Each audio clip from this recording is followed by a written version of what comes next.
আসসালামু আলাইকুম। প্রিয় দর্শক, অন্য মঞ্চের আলাপ চাইতে আপনাদের সকলকে আমন্ত্রণ জানাচ্ছি। কোনো মানুষের কোনো অধিকার নাই, মানুষের জীবনে কোনো নিরাপত্তা নাই। প্রতিনিয়ত নারী শিশু ধর্ষিত হচ্ছে, নির্বিচারে মানুষকে হত্যা করছে, যে কোনো সময় যে কোনো বাড়িতে ঢুকে মানুষকে মারতে পারে, তার কোনো জবাবদিহি নাই, ন্যায় বিচার নাই। সেই প্রধান বিচারপতি থেকে শুরু করে শিক্ষক, বিশ্ববিদ্যালয়, কলেজ, স্কুলের শিক্ষক, প্রিন্সিপাল, ডাক্তার, আইনজীবী, পেশাজীবী, সকলের উপরেই হামলা, সকলের উপরে হামলা হচ্ছে। মানুষের জীবনের কোনো নিরাপত্তা নাই, কিচ্ছু নাই। আর আমরা কি দেখি? এক সুদখোর খুনি, তার ক্ষমতার লোক আজকে দেশটাকে চরম সংকটের মধ্যে ফেলে দিয়েছে। আমাদের নিরাপত্তা যা ছিল আমাদেরকে সেখান থেকে সরিয়ে নিয়ে আসি। 5ই আগস্ট যখন আমি ছেড়ে আসি, তারপর থেকে বাংলাদেশের কি অবস্থা চলছে? কোনো মানুষের কোনো অধিকার নাই, মানুষের জীবনের কোনো নিরাপত্তা নাই। প্রতিনিয়ত নারী শিশু ধর্ষিত হচ্ছে, নির্বিচারে মানুষকে হত্যা করছে, যে কোনো সময় যে কোনো বাড়িতে ঢুকে মানুষকে মারতে পারে, তার কোনো জবাবদিহি নাই, ন্যায় বিচার নাই। সেই প্রধান বিচারপতি থেকে শুরু করে শিক্ষক, বিশ্ববিদ্যালয়, কলেজ, স্কুলের শিক্ষক, প্রিন্সিপাল, ডাক্তার, আইনজীবী, পেশাজীবী, সকলের উপরেই হামলা, সকলের উপর হামলা হচ্ছে। মানুষের জীবনের কোনো নিরাপত্তা নাই, কিচ্ছু নাই। আর আমরা কি দেখি? এক সুদখোর খুনি, তার ক্ষমতার লোক আজকে দেশটাকে চরম সংকটের মধ্যে ফেলে দিয়েছে, সমস্ত দেশকে লণ্ডভণ্ড করে দিয়েছে। গ্রামীণ ব্যাংক, গ্রামীণ টেলিকমিউনিকেশনের অর্থ পাচার, শ্রমিকদের অর্থ আত্মসাৎ, শ্রমিক আদালতে সাজাপ্রাপ্ত এই খনি এনুস ক্ষমতা দখল করে আজকে দেশটাকে তার মেটিকুলাস ডিজাইনের মাধ্যমে আন্দোলন, এটা তার নিজে স্বীকার করা, যেখানে কোনো নেতা ছিল না, কেউ ছিল না, সেই মেটিকুলাস ডিজাইনের মাধ্যমে ক্ষমতা দখল করে সে খুব খুশি মনে বিল ক্লিন্টন ফাউন্ডেশনে হাততালি দিয়ে বলল, এই যে এইভাবে চক্রান্ত করে শেখ হাসিনাকে সরিয়ে নিজে ক্ষমতা বসেছে। ক্ষমতা অবৈধভাবে বসেছে, অসাংবিধানিকভাবে বসেছে, ক্ষমতা জঙ্গিবাদ দিয়ে দখল করেছে।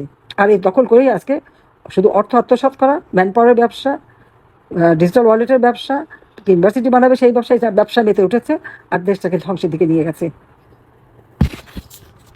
জ্বালাতে জ্বালাতে বঙ্গবন্ধু স্মৃতি জাদুঘর, সেই নির্যাতিতা নারীদের, যেখানে জাতিপিতা বলেছিলেন বাবা আমি, বড় বাবার নাম শেখ মুজিবুর রহমান, আমার মা যখন এই নির্যাতিত মেয়েদেরকে তাদের জীবনযাত্রা নির্বাহ করার জন্য তাদেরকে বিবাহের ব্যবস্থা করে, অনেক বাবা মা নিতে চায়নি, কারণ তারা দিনের পর দিন পাকিস্তানি হানাদার বাহিনীর হাতে ধর্ষিতা। আলবদর রাজাকার, আল শামস বাহিনী বানিয়ে এই যুদ্ধাপরাধীরা তাদেরকে তুলে দিয়েছিল পাকিস্তানি ক্যাম্পে। তাদেরকে উদ্ধার করে, চিকিৎসা করে, তাদেরকে জীবনটাকে সুন্দর করার জন্য আমার মা তাদেরকে বিয়ে দেন। 32 নম্বর বাড়ি তাদের ঠিকানা, যে বাড়িটা আমার বাবা দান করেছেন তাদের উত্তরাধিকার সূত্রে। আমি রেহানা পেয়েছিলাম, আমরা নেইনি, আমরা বঙ্গবন্ধু মেমোরিয়াল ট্রাস্ট করে তা দিয়ে দিই, যেটা স্মৃতি জাদুঘর করে দিয়েছিলাম। এবং ট্রাস্ট থেকে অনেক দুস্থ মানুষকে আমরা সাহায্য করি, ছাত্রছাত্রীদের শিক্ষা সহায়তা করি। সেই বাড়িটা পর্যন্ত আপনারা দেখেছেন যে 5ই আগস্ট সেই বাড়িতে আগুন দিয়েছে। কে আগুন দিল? ওই বিএনপি কিন্তু এর মধ্যে আছে। আর বিএনপি আর ওই যে যারা আন্দোলনকারী সমন্বয়করা, ছাত্ররা মিলে আগুন দিয়ে সেটা জ্বালিয়েছে। 5ই ফেব্রুয়ারি বুলডোজার দিয়ে সেই বাড়ি ভাঙলো এবং সেখানে একটা ইসলামিক পতাকাও উড়িয়ে দিল। এরা কারা? বাড়িটা কি দোষ করেছে? আর আজকে 15ই আগস্ট আপনি সেখানে কেউ যেতে পারবে না, দুই পাশে পুলিশ, মাঝখানে বিএনপি ছাত্র দলের কিছু সন্ধ্যা পান্ডারা বসে আছে। একটা রিক্সাওয়ালা ফুল নিয়ে গেছে, তাকে কিভাবে অপমান করে মেয়েরে তাড়িয়ে দিয়েছে। একজন মহিলা সেখানে গেছে, তাকে টেনে হিসড়ে অপমান করা হয়েছে। এমনকি একজন মসজিদের ইমাম হুজুর তার পরিবার নিয়ে গেছে, বলছে আমি 2 খতম কোরআন শরীফ পড়তে, আমি এখানে দোয়া করতে আসছি, তাকে দোয়া করতে দেয়নি। আমরা কোন দেশে বাস করি? এরা কারা? কোথা থেকে আসছে এরা? বাংলাদেশের সংবিধান মানে না, বাংলাদেশের আইন মানে না, আজকে ন্যায় বিচার পাওয়ার অধিকার নাই, আজকে কোনো মানুষের কোনো জীবনের নিরাপত্তা নাই, কিছু নাই। মানুষ তারা আয় উপার্জন কমে গেছে, তাদের উপার্জন করতে পারে না, দুবেলা খেতে পারে না। আজকে প্রায় 4 লক্ষের উপর ছেলে মেয়ে লেখাপড়া করতে পারছে না। অনেক ছেলে মেয়ে ছাত্রলীগ করে বলে তাদের সার্টিফিকেট বাতিল করে দিয়েছে, তাদের পড়াশোনার পথ বন্ধ করে দিয়েছে।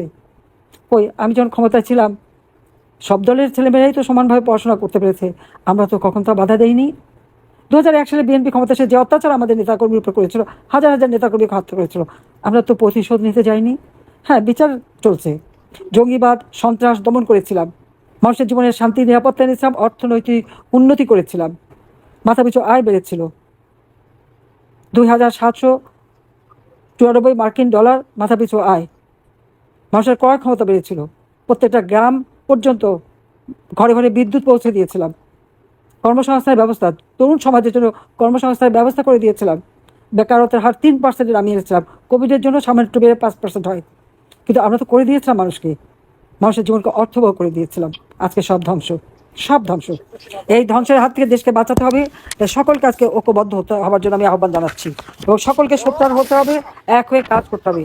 বাংলাদেশে গণতন্ত্র আবার প্রতিষ্ঠা করতে হবে। এই অগণতান্ত্রিক, অনির্বাচিত, অসাংবিধানিক ডঙ্গি শাসক থাকলে বাংলাদেশের কখনো উন্নতি হবে না। তাই আজকে গণতন্ত্র প্রতিষ্ঠা করে এই অসাংবিধানিক, অবৈধ ক্ষমতাধারী ইউনূসকে বিদায় দিতে হবে এবং গণতন্ত্র প্রতিষ্ঠা করতে হবে।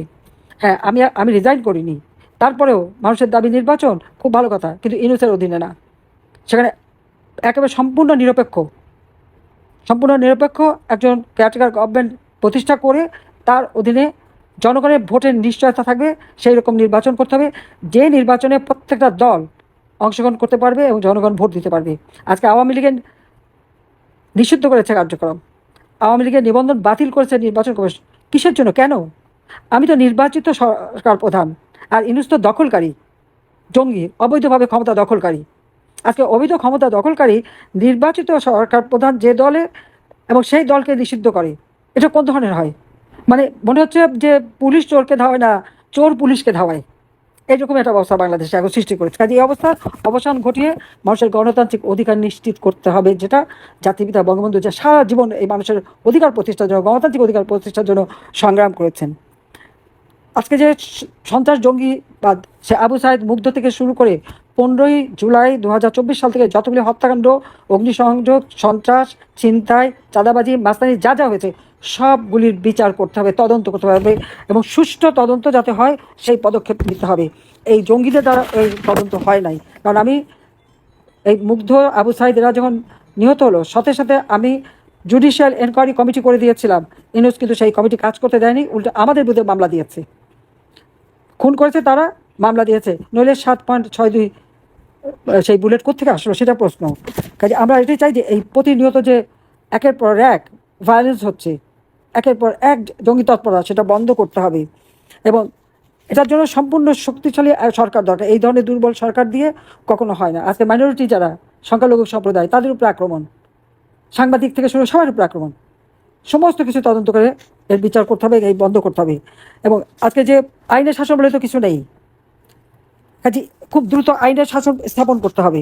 জাতিসংঘ একটা প্রতিবেদন দিয়েছে, সেটা তো সম্পূর্ণ মনে হচ্ছে যে ইউনূসের অফিস থেকে যা করে দেওয়া সেই রকম, সঠিক তদন্ত হয়নি। আবার এর উপর ভিত্তি করে ইউনূস সেন্টার থেকে নানাভাবে অপপ্রচার চালানো হচ্ছে, এগুলি সব বন্ধ করতে হবে। কাজে এই লোকটা ক্ষমতায় থাকলে বাংলাদেশে কখনো কল্যাণ আসবে না। আজকে কেন জাতিপিতার নাম ইতিহাস থেকে মুছে ফেলবে? কি অধিকার আছে তাদের, যিনি আজকে দেশটা স্বাধীন করে দিয়ে গেলেন? আর স্বাধীন করেছিল বলেই তো ওই মেজর পর্যন্ত সেনাবাহিনীর লোকরা উঠতে পারতো, একজন মোটে কর্নেল পর্যন্ত গিয়েছিল। 6 দফা দেওয়ার পর 2% মতো প্রমোশন পেত। আজকে জাতির পিতা স্বাধীনতা দিয়েছে বলেই তো মেজর জেনারেল, লেফটেন্যান্ট জেনারেল হতে পারতেছে সবাই। উপসচিব থেকে উপরে উঠতে পারতো না, খুব বেশি হলে জয়েন্ট সেক্রেটারি রিটায়ার করতে হতো। আজকে সচিব, সিনিয়র সচিব হতে পারে, প্রিন্সিপাল সেক্রেটারি বা ক্যাবিনেট সেক্রেটারি হতে পারে বাঙালি। কোথা থেকে আসে?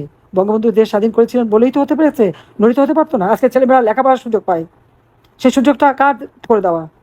সেটাও তো ওই জাতির পিতার করে দেওয়া। আজকে তার নাম মুছে ফেলা, সেই নাম নেওয়া যাবে না, আওয়ামী লীগের নাম নেওয়া যাবে না, তাহলে কার নাম নেবে? ওই পেয়ারে পাকিস্তান করবে, ওদের বুটের লাথি খেতে ওদের পছন্দ হয়। আজকে জাতির পিতার যে অবমাননা, এবং যেভাবে তারা আওয়ামী লীগের নেতাকর্মী হত্যা এবং মুক্তিযোদ্ধাদের অপমান করেছে, এটা ভুলে গেলে চলবে না। এর প্রত্যেকটা বিচার করতে হবে, ইনশাল্লাহ সেই বিচার আমরা করব। আজকে জাতির পিতা আমাদের মাঝে নেই, আর আমি তো সব হারিয়েছি, আমার তো হারাবার কিছু নেই। মিথ্যা মামলা দিয়েছে আমার বিরুদ্ধে, রেহানার বিরুদ্ধে, আমাদের 5টা ছেলেমেয়ের বিরুদ্ধে। তারা কি করেছে? আমি এত বছর ক্ষমতায়, তারা কোনোদিন গেছে কোনো ব্যবসা বাণিজ্য নিতে? কোনোদিন গেছে মানে ক্ষমতার ভাগ নিতে বা ভোগ করতে? তা তো করিনি। আমরা তো কিছু করিনি। একবার ওয়ার্ল্ড ব্যাংক আমাদের দুর্নীতি তদন্ত করলো, দেখলো কিছুই পাইনি। এখন আবার ইউনূস যে দুর্নীতির বরপুত্র, যার বিরুদ্ধে 5টা মামলা ছিল দুর্নীতি দমন কমিশনে, যার 38টা কোম্পানি করেছে, সেই কোম্পানির ট্যাক্স ফাঁকি দেওয়ার মামলা, যার বিরুদ্ধে, যার নিজের 666 কোটি টাকা আত্মসাৎ করেছিল, ট্যাক্স ফাঁকি দিয়েছিল, সেই মামলার রায় হবার কথা ছিল 6 আগস্ট। 5ই আগস্টে এমন ঘটনা ঘটানোর জন্য না দিতে হয়। যে লেবারদের অর্থ আত্মসাৎ করে লেবার কোর্টে সাজাপ্রাপ্ত আসামি, সে করে আমাদের বিচার। কোথায় যাব?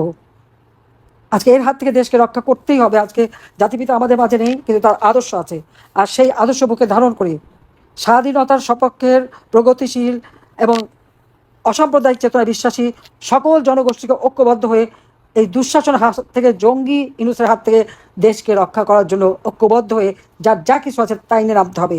আওয়ামী লীগের পক্ষ থেকে আমরা 21 দফা দাবি দিয়েছি। এই দাবি বাস্তবায়নের জন্য সবাই ঐক্যবদ্ধ হয়ে কাজ করবেন, সেই আহ্বান জানাই। আবারও জাতির পিতার প্রতি শ্রদ্ধা জানাই। বাবা মা ভাই বোন হারিয়ে আমরা দুইটা বোন আছি।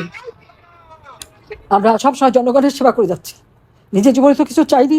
দিনরাত অক্লান্ত পরিশ্রম করে বাংলাদেশকে উন্নয়নশীল দেশের মর্যাদায় উন্নীত করেছি, আজকে সব ধ্বংস করে দিয়েছে। সেখানে আমার কষ্ট যে আজকে সাধারণ মানুষ হাহাকার করে, তাদের কষ্ট দেখলে আমার কষ্ট হয়। তবে এটাই বললাম যে আপনারা প্রতিজ্ঞা নেন, বাংলাদেশকে আবার গণতন্ত্র ফিরিয়ে এনে বাংলাদেশকে আবার উন্নয়নের ধারা অব্যাহত রেখে জাতির পিতার স্বপ্নের বাংলাদেশ আমরা গড়ে তুলব, যেখানে মানুষের জীবনে শান্তি থাকবে, নিরাপত্তা থাকবে, মানুষ আইনের শাসন পাবে, বিচার পাবে, মানুষের মানবাধিকার সুরক্ষিত হবে। ইউনূসের অধীনে সেটা জঙ্গিদের সে মুক্তি দিয়েছে। আওয়ামী লীগের নেতাকর্মীকে জেলখানায় চরমভাবে নির্যাতন চালাচ্ছে, কারাগারে একবার মুমূর্ষু যখন হয়ে যায় এমন নির্যাতন করে যে তারা যখন মৃত্যুমুখে পড়ছে তখন বের করে, তার আগে না। ইতিমধ্যে প্রায় 30 জন মারা গেছে, আরও কয়েকজনের অবস্থা খুবই খারাপ। সময় মতো ডাক্তার দেখায় না, ডাক্তার দেখাতে দেয় না, চিকিৎসা করতে দেয় না, এইরকম অবস্থা। আমাদের ইঞ্জিনিয়ার মোশাররফ হোসেন, তাকে বোধহয় মেরেই ফেলেছে, এরকমই একটা শোনা যাচ্ছে। শাহজাহান খান, দীপুমণি থেকে শুরু করে আমাদের বহু নেতাকর্মী একেবারে অসুস্থ অবস্থায় পড়া, তাদের চিকিৎসাটাও করতে দিচ্ছে না। এই অবস্থার পরিবর্তন অবশ্যই ঘটাতে হবে, এবং আওয়ামী লীগ অবশ্যই দেশের মানুষের শান্তি নিরাপত্তা নিশ্চিত করবে। এটা আমাদের প্রতিজ্ঞা জনগণের কাছে। কিন্তু ইউনূসকে ক্ষমতা থেকে হটানোর জন্য দেশবাসীকে আজকে ঐক্যবদ্ধ হয়ে মাঠে নামতে হবে।